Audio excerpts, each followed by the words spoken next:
نبی کریم صلی اللہ تعالی علیہ وسلم نے ارشاد فرمایا 3 لوگ ہیں جنہیں دیکھ کے رب مسکراتا ہے۔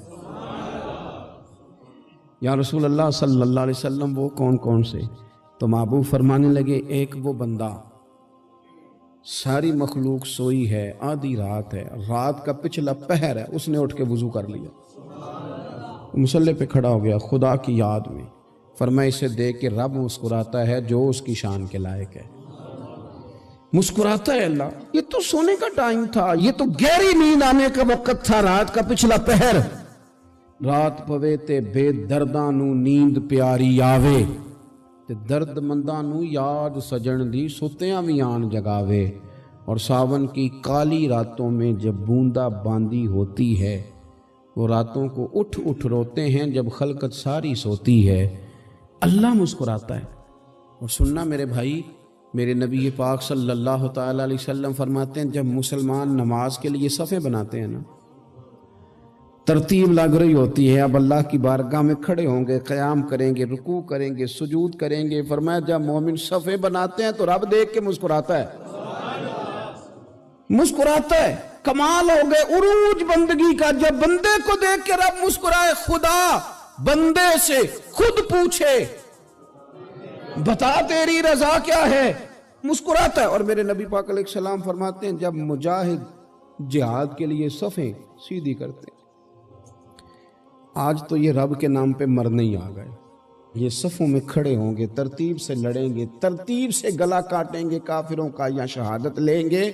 فرمایا جب جہاد کے لوگ صفیں بناتے ہیں تو رب انہیں دیکھ کے مسکراتا ہے۔ کتنے نصیبوں والا وہ بندہ ہے جسے دیکھ کے مسکرا دیا۔ او یار کبھی تیرا بیٹا تیرے سامنے مسکرائے نا چھوٹا تو تیرا دل باغ باغ ہو جاتا ہے۔ تیری ماں بیمار کسی ایک دن صحیح طرح ہنس پڑے تو طبیعت خوش ہو جاتی۔ مجھے بتاؤ نا جس کا رب بھی اسے دیکھ کے ہنس پڑے، جو اس کی شان کے لائق ہے، کیا اس بندے کے نصیبیں ہیں، کیا اس کے مقدر ہیں۔ آپ اس مقام پر اپنے آپ کو لائیں۔ اب دیکھیں نا یہ حدیث آپ نے سن لی، اب ہم نے نا اس طرح صفحے نہیں بنانے جس طرح ساری دنیا، اب ذرا صفحے بھی شوق سے بنائیں گے، اب ذرا تھوڑا سا شوق پیدا کریں گے، بھئی یہ تو میں وہ کام کرنے لگا ہوں جسے دیکھ کے رب مسکراتا ہے۔ نبی پاک صلی اللہ علیہ وسلم نے فرمایا جب کوئی بندہ توبہ کرتا ہے نا، ہم توبہ کا رٹا لگاتے ہیں، یا اللہ میری توبہ یا اللہ۔ اور توبہ کا تو مطلب یہ ہے کہ پچھلے گناہوں سے پکی توبہ، آج کے بعد یہ غلطی نہ کرنے کا پکا وعدہ۔ تو نے ساری شب برات رو کے گزاری ہے، بتا سویرے جھوٹ جوڑنے کا ارادہ ہے تیرا، آج کے بعد رشوت تو نہیں نہ لے گا، ملاوٹ تو نہیں نہ کرے گا، یہ توبہ ہے۔ اور اگر سارے کام اسی طرح کرنے تو پھر یہ توبہ کا رٹا ہے، جتنا مرضی لگاؤ۔ حضرت علی بن ربیعہ رضی اللہ تعالیٰ عنہ فرماتے ہیں میں مولا علی کے ساتھ تھا، مقام حرہ کی طرف جا رہے تھے، حضرت علی نے ہاتھ اٹھا کے دعا مانگی ہماری تعلیم کے لیے، ورنہ حضرت علی ہم صحابہ کو محفوظ عن الخطا تو مانتے ہیں نا، ہاتھ اٹھا کے کہا اے اللہ ہمارے گناہ بخش دے، تیرے علاوہ کوئی معاف کرنے والا نہیں۔ اور پھر حضرت علی آسمان کی طرف دیکھا اور دیکھ کے نا حضرت علی بن ربیعہ کو تو مسکرائے۔ حضرت علی بن ربیعہ کہنے لگے حضور مسکرائے کیوں ہو؟ فرمانے لگے ایک دن میں حضور کے ساتھ اسی طرح آیا تھا، اسی طرح حضور نے دعا فرمائی تھی ہماری تعلیم کے لیے، اور پھر حضور مجھے دیکھ کے مسکرائے تھے اور فرمایا جب کوئی بندہ رب کی بارگاہ میں اس طرح استغفار کرتا ہے تو رب مسکراتا ہے، اور مسکرا کے فرماتا دیکھ لو میرے بندوں کو پتا ہے کہ میرے علاوہ معاف کرنے والا کوئی نہیں، انہیں پتا ہے، تم اس کی بارگاہ میں رجوع تو لاؤ، آؤ تو صحیح دو آنسو لے کر۔ اقبال کہتے ہیں کہ موتی سمجھ کے شان کریمی نے چن لیا، قطرے دو گرے میرے اب کے انفال کے، 2 میں نے آنسو بہائے تھے تو اس کے کرم نے تو موتی سمجھ کے چن لیا۔ سنو نا حضور اس استغفار کو، اللہ کو یار رات کو توبہ کر کے سونا چاہیے ہمیں، کچھ غلطیاں ہم کرنا نہیں چاہتے پر ہم سے ہو جاتی ہیں، کچھ دل ہم توڑنا نہیں چاہتے پر وہ ٹوٹ جاتے ہیں، ہماری مجبوری ہوتی ہے ٹوٹ جاتے ہیں۔ رات کو اس کی بارگاہ میں ہاتھ باندھ کے کشکول طلب دراز کر کے خوب استغفار پڑھنا چاہیے کہ مالک بندے ہیں نا کیا کریں، نفس کا ساتھ ہے، دنیا کا ساتھ ہے، خواہشات نفسانیہ، مالک معاف کر دے۔ درد سے توبہ، رسم نہ ہو، کہانی نہ ہو، لفظ نہ ہو، جملے نہ ہو، اور جناب ایسے لوگوں کے بیچ بڑے ہاتھ باندھ کے اور بڑا کوئی ضرورت نہیں، آپ اکیلے اپنی چارپائی پہ بستر کے اندر منہ دے کے بھی درد سے کہیں گے نا معاف کر دے تو وہ تو مہربانی بڑا ہے۔ میرے نبی پاک صلی اللہ علیہ وسلم مثال دیتے ہیں، فرمایا ایک آدمی صحرا میں جا رہا، صحابہ سے حضور خطاب کر رہے ہیں، فرمایا ایک آدمی صحرا میں جا رہا تھا، اس نے اپنی اونٹنی پہ کھانا پانی پیسے ہر چیز رکھی ہوئی تھی، صحرا تھا بہت بڑا، درمیان صحرا کے گیا تو تھوڑا سا سستانے کے لیے آرام کرنے کے لیے اونٹنی سے نیچے اترا، اب اس نے اونٹنی کی لگام اونٹنی کی نکیل اپنے سرہانے کے نیچے رکھی، ہاتھ کے ساتھ پکڑی اور سو گیا۔ تھوڑی ہی دیر کے بعد جب اس کی آنکھ کھلی تو دیکھا اونٹنی غائب ہے۔ صحرا میں وہ پیدل نہ آگے جا سکتا ہے نہ پیچھے جا سکتا ہے، نہ دائیں نہ بائیں، کھانے کو روٹی نہیں، پینے کو پانی کا قطرہ نہیں، تھوڑا ادھر بھاگا ادھر بھاگا، تھک گیا۔ کریم محبوب فرماتے ہیں وہ پوری طرح نڈھال ہو گیا اور مایوس ہو گیا، معاذ اللہ، مایوس ہو کے دوبارہ اسی جگہ آ کے لیٹ گیا جہاں پہلے لیٹا تھا، انتظار کرنے لگا کہ اب موت ہی آئے گی، آخری وقت ہے، اب نہ میں پیدل یہ صحرا کراس کر سکتا ہوں، نہ پیچھے جا سکتا ہوں، نہ کھانا ہے نہ پانی ہے، سوائے موت کے کوئی سہارا نہیں۔ حضور فرماتے ہیں وہ رستے میں دوبارہ لیٹ گیا، اچانک اس نے رخ بدلا تو اونٹنی سامنے کھڑی تھی۔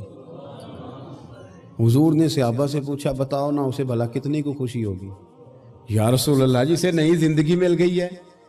آپ دیکھیں نا سارے ڈاکٹروں نے کہہ دیا کہ اس کے تو گردے معدہ جگر ہر چیز ختم ہے، گھر لے جاؤ خدمت کرو، ہر طرف پریشانی ہے۔ وہ بندہ بھی سمجھ گیا ہے کہ آخری وقت آ گیا، کل جاؤں پرسوں جاؤں، تیاری ہو گئی، سب لوگ آ گئے، باہر والے بھی آ گئے، یہ ماحول ایک عجیب رنگ اختیار کر گیا۔ اچانک ایک ڈاکٹر نے آ کے کہا نہیں نہیں غلطی لگ گئی تھی۔ مجھے بتائیے انداز کیا ہوتا ہے؟ بغیر دوائی کے بندہ اٹھ کے کھڑا نہیں ہو جاتا، او میں تو بچ گیا ہوں۔ نبی پاک صلی اللہ علیہ وسلم فرمانے لگے اس کی اونٹنی مل گئی، بتاؤ بھلا اسے کتنی خوشی ہوگی؟ یا رسول اللہ وہ تو دوبارہ دنیا میں آ گیا۔ حضور فرمانے لگے اسے کچھ بھی خوشی نہیں ہوئی۔ جب کوئی رب کا گناہگار بندہ آ کے توبہ کرتا ہے، رب کو اس سے کئی گنا زیادہ خوشی ہوتی ہے۔ میرا بندہ آ گیا ہے، میرا بندہ آ گیا ہے، میرے گھر آ گیا۔ اس نے آنسو بہائے ہیں، اس نے کہا اللہ میں تیرا ہی ہوں، تیرا ہی رزق کھاتا ہوں، تیری ہی زمین پہ رہتا ہوں، تیرے نام سے میری سانسیں چلتی ہیں۔ وہ آ گیا۔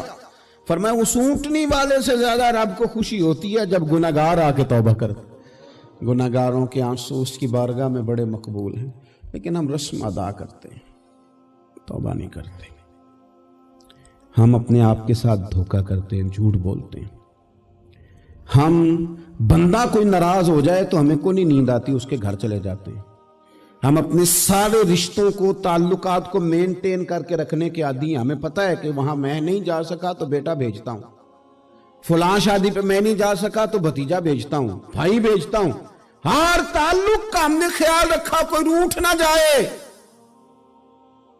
لیکن کمال ہے نا، یہ نہیں سوچا کہ اگر رب روٹھ گیا تو جب وہ روٹھ جائے نا تو سارے رشتے بھی بندے کے پاس موجود ہوں تو کوئی کرامت نہیں ہوتا، پھر کروڑوں روپیہ جیب میں ہوں تو ڈاکٹروں کی دوائیاں اثر نہیں کرتی۔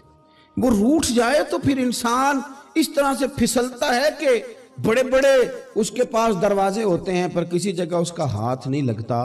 خدا را سنو، نبی پاک صلی اللہ علیہ وسلم کے پاس مہمان آ گیا، بخاری مسلم ہے، حضور نے ازواج مطہرات کے گھروں میں پیغام بھیجا کچھ چیز ہے ضیافت کے لیے؟ یا رسول اللہ کچھ بھی نہیں، یہ دو جہاں کے شاہ ہیں اور پاس کچھ رکھتے نہیں، دو جہاں کی نعمتیں ہیں ان کے خالی ہاتھ میں۔ یا رسول اللہ کوئی چیز بھی نہیں۔ حضور نے صحابہ کے مجمع پہ نظر ڈالی، یا رسول اللہ صلی اللہ علیہ وسلم حکم ہو، تو حضور فرمانے لگے تم میں سے کوئی بندہ ہے جو اسے گھر لے جائے روٹی کھلائے؟ ایک صحابی اٹھے فوراً، حضور میں لے کے جاتا ہوں کھانا کھلاتا ہوں۔ فرماتے ہیں میرے گھر میں صرف بچوں کا کھانا تھا، یہ نہیں کہ فریزر بھرا ہوا ہے نعمتوں سے، صرف بچوں کا کھانا، یہ نہیں کہ کسی کو دیکھ کے اپنی ہنڈیا پہ برتن دے لیا، صرف بچوں کا کھانا۔ کہتے ہیں گھر گیا، بیوی سے کہا کیا کیفیت ہے؟ کہنے لگی بچوں کی روٹی ہے۔ میں نے کہا بچے سلا دے، صبح ناشتہ کر لیں گے۔ تو کہنے لگی آپ کیا کھائیں گے؟ تو میں نے کہا نہ میں کھاؤں گا نہ تو کھائے گی، مہمان جو نبی پاک کا ہے۔ کہا اچھا اب ذرا تجویز دیکھو میاں بیوی کی سوجھی آپس میں. کہتے ہیں کھانا لگا دینا کیونکہ ایک آدھ بندے کا کھانا ہے.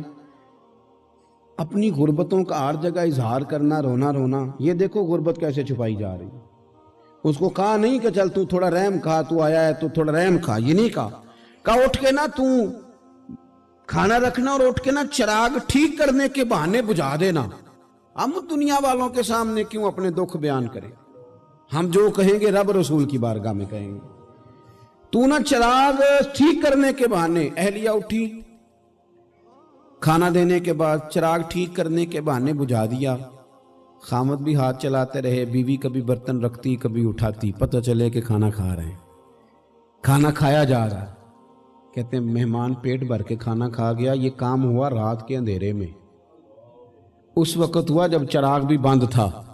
اس وقت ہوا جب کوئی دیکھنے والا نہیں تھا, کسی پڑوسی کو بھی خبر نہیں تھی.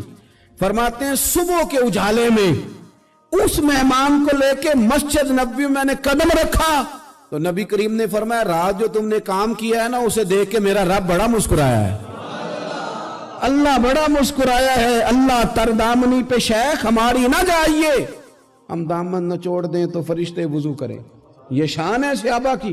نبی کریم علیہ السلام نے فرمایا رب رات مسکرایا تیرا یہ انداز دیکھ کے, اور اس نے قرآن نازل کیا وَيُبْصِرُونَ عَلَىٰ أَنفُسِهِمْ وَلَوْ كَانَ بِهِمْ خَصَاصَةٌ. کچھ لوگ وہ ہیں جنہیں بڑی بھی ضرورت ہو تو دوسروں پر اثار کر دیتے ہیں.